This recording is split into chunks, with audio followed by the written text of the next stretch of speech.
I never would have guessed a simple work event could turn my whole world on its head.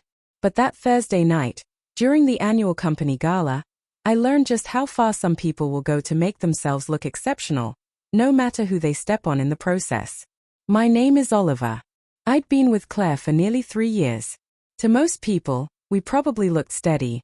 We laughed, we argued, we got through things together.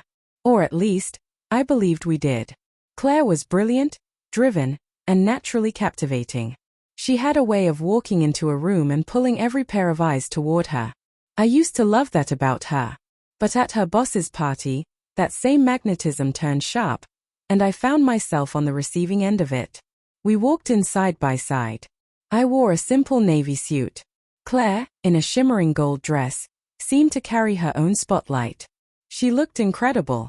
And apparently, she'd decided I wasn't part of the picture that night. At first, I brushed it off. She wanted to impress her coworkers and boss. But the more I watched, the more the pattern revealed itself.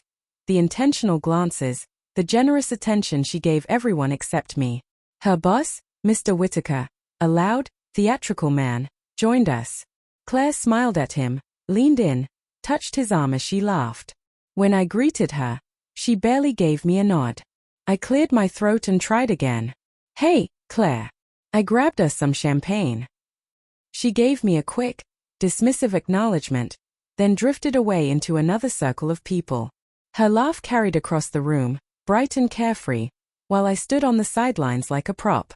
I kept telling myself it didn't matter, but the pit in my stomach grew heavier. Eventually, I stepped out onto the balcony, needing a break from the noise. The city sparkled below, quiet and steady compared to the chaos inside. For a brief moment, I imagined being somewhere else entirely, but when I looked back in through the glass doors, nothing had changed. Claire was still performing, and I was still the background. Then something small pushed me over the edge. A coworker whispered something to her, and she laughed in a way that made it painfully clear the joke was about me. That was when something inside me snapped, not with anger, but with certainty. "I'm going outside for a while," I murmured to no one in particular. No scene. No accusations. Just a choice I finally made for myself. Outside, the cold air felt like clarity. Cars passed, people chatted, the world kept turning. And I realized it wasn't jealousy or embarrassment that stung. It was the simple fact that she had erased me, and I was done pretending not to notice. I walked for a while. I wasn't sure how long. My phone buzzed. Claire's message. Just her name and a winking emoji. Playful. Empty. I slipped the phone back into my pocket. Then Liam called. "Where are you? I figured you'd be home by now." "I needed some air," I said, not ready to spill everything. "You sound wrecked. Tell me what happened." So I told him, her ignoring me, the flirting, the way she treated me like I wasn't even there. He paused, then said calmly, "Good. Seriously. You leaving? That was the right call. Don't regret it." Hearing that lifted something off my chest. I didn't realize how cornered I felt until I walked away. No blow-up. No drama. Just a quiet refusal to stay somewhere I wasn't seen. When I got home, the apartment was empty. Normally, I'd have texted her, checked in, tried to smooth things over. But not this time. I drank some water, sat on the couch, and for the first time that night, I let myself feel relief. In the morning, she texted, "You left last night. Did you have fun?" I typed back, "I did what I needed to do." And yeah, I did. Her response came instantly, "Okay, but don't be dramatic."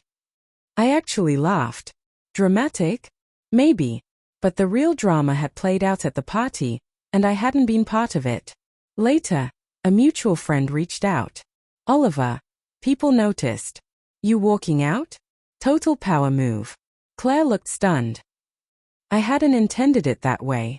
I left because I needed to. But taking myself out of her spotlight changed the whole balance.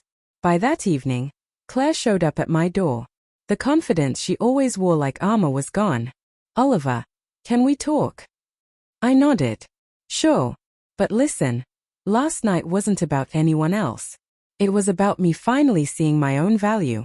If you don't see me too, then nothing I say will fix anything. And for the first time, I knew I meant it. She swallowed hard and murmured, I didn't realize. I didn't know it affected you like that. I said nothing. Some truths can't be explained, they have to be felt. Over the next few days, Claire began to change. Gently, almost effortlessly, she started bringing me back into her world. Checking in. Noticing me. I understood then that respect isn't something you beg for. It appears when you draw a line and stand firmly behind it. Thinking back, that evening marked a shift. Not just in how we related to each other, but in who I was becoming. I discovered that silence can carry more weight than any argument. Leaving isn't an outburst, it's strength. It's understanding your own value. It's choosing not to fade into the background. The message reached Claire too, not through accusations or emotional pressure, but through one simple move. I walked away. In that quiet decision, we both learned something essential. Respect isn't automatic. It's recognized and upheld by those who refuse to accept anything less. And in that realization, I found what I hadn't known I needed: calm, confidence, and the promise that I would never again let myself disappear.